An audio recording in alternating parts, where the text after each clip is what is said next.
It's a leg day. We're gonna be doing a little bit of a warm up right now, and then we're gonna jump into it. This is gonna be an example of a leg day to get you stronger, more explosive, and then we're gonna get some hypertrophy stuff in there. So we're gonna have some core stuff and then bust out some accessory stuff. Again, strength's the name of the game, because if you're not getting stronger, you're not gonna be able to get bigger by putting more weight in that hypertrophy rep range. So this is kind of an example you'd see. It's a little hybrid of what you would see on our Swole program at Fitness Culture, combined with the Power program, because we're gonna do some Olympic lifting as well. But first things first, you gotta warm up. You gotta warm up. If you're not warming up properly, I'm telling you what, right now, leg day is the most important day to make sure you're warmed up properly. So we're gonna jump into that. Quick 5-10 minute warm up, and then we'll get into it. Whole purpose of a dynamic warm up is to get going, not using any static movements.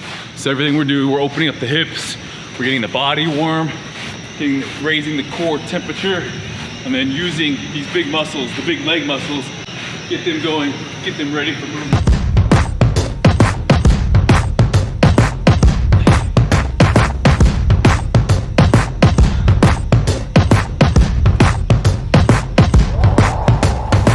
Also, stretching like this.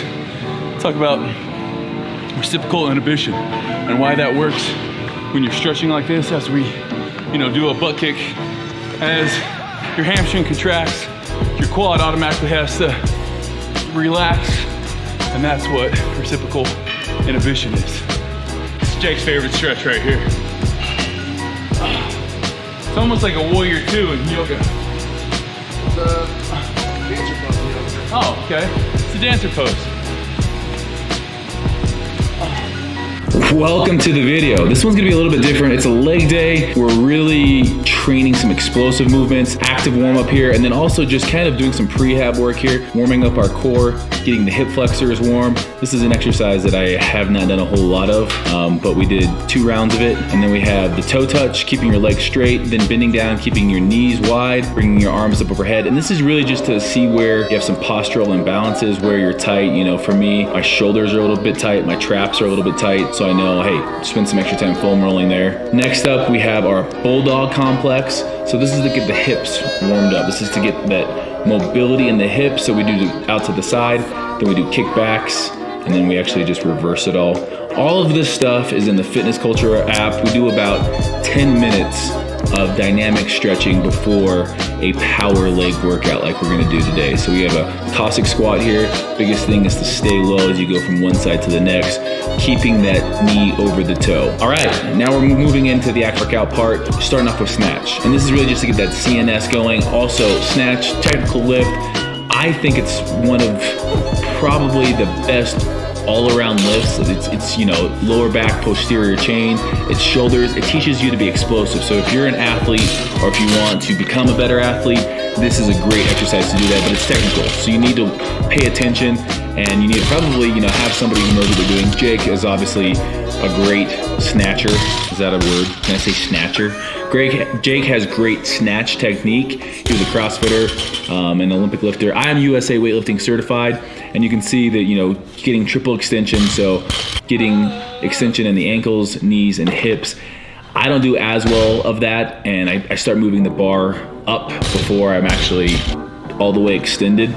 Jake does a great job of extending and then getting his head through.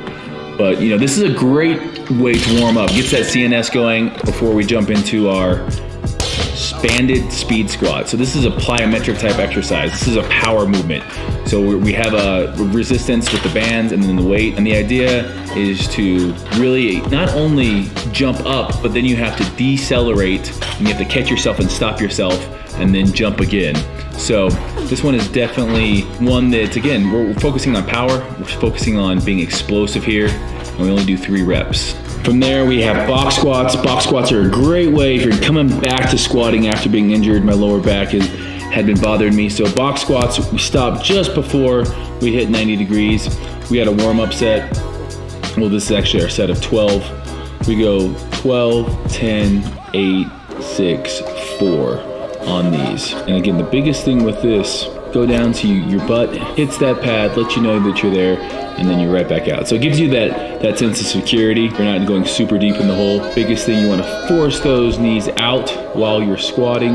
You don't want to let those knees start caving in, especially as it gets heavy. This is our heavy set here, going down, working, pushing through, and then we have a banded TKE.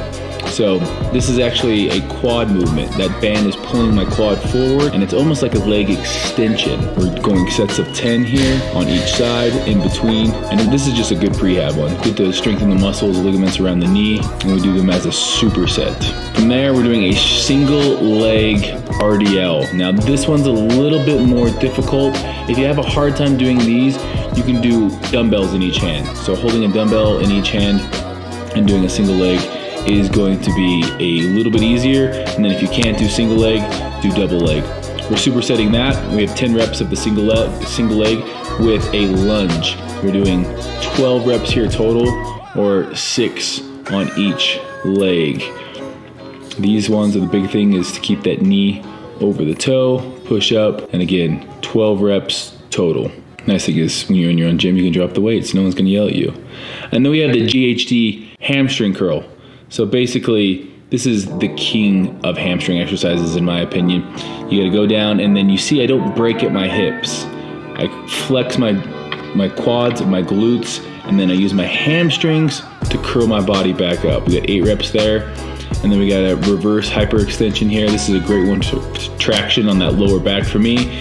Really helps my lower back stay healthy. At that bottom position, you can almost feel like space in between your spinal column. And then we have a leg extension here. We have 1 1/4 reps. So all the way up, down a quarter, back up, 12 of these. So it's 12 1 1/4 reps. So, you know, it might sound like, oh, 12 is not that hard, but when you're doing a 1 1/4 for each rep, it's a lot more difficult. I slightly point my toe out when I do these.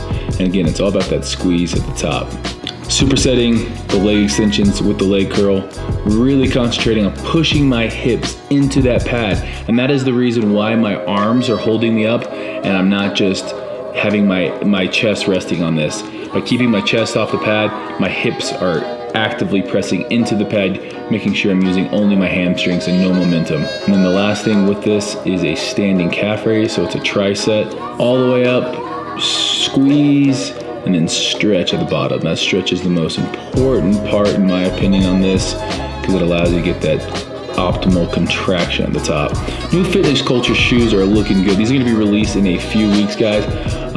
If you're part of the Fitness Culture app, you're gonna get them a chance at them first. Today's a prime example. There's gonna be days in life you just don't feel like it. You come in, your mind's elsewhere. Your lifting partner can tell. And I'm glad Jake was here to really just kind of be like, hey, you gotta go. You gotta fake it till you make it type of a thing. And I think that had this been a time where it would have just been me in there, I put up a video the other day about the 10 things I do for successful habits in the gym. And a lot of people were saying, oh, you know, like I get better workouts when I'm alone. I'm gonna call bullshit on that. If you get a good training partner is gonna grab you and lift you up when you need to, and you need to do the same for that training partner when it comes time. But if you don't have that, it's easy to not know how hard you're pushing yourself, your thoughts are elsewhere, you got a lot of things going on in life, and I'm not saying that you're not allowed to have that, but that training partner says, nah, we're not slacking today. We got this many sets, we got this kind of weight, you did this weight, you know, a month ago, it's time to up it. So we kind of keep each other accountable, and that's what having that training partner does, is to keep you accountable. So whether it's an app, whether it's a partner, you need to go on and be able to see what you've done and where you've been. Otherwise, you don't know where you're going. If you have a plan and you know where you've been, you can see, okay, I progressed. Things, you know, might have slowed down a little bit. Okay, let's look at changing something up. But prime example of in life, there can be times you just don't feel like it. You don't feel like, you know, being in a relationship. You don't feel like doing that job. You don't feel like whatever it is. There's things you got to go through. If you make a commitment, you need to look at the situation. And there's things I didn't do well. I didn't go to bed early last night. I stayed up too damn late. I woke up this morning, didn't get my nutrition on point. So it's all those little things over and over again. Those little things, they add up. Little things matter. Because if you don't do the little things right, you're not gonna come in and do the big things right. You feel it. There's this change. You're not doing everything you can to get better. And that's the biggest thing. Get better. Before you come in your workout, hone in on what it is gonna be that day. It was a leg day. If you guys wanna see more of this, check out Fitness Culture's website. Also, obviously, I got tons of videos on my channel. Make sure you guys like and subscribe if you haven't. I'm gonna go get a little shake.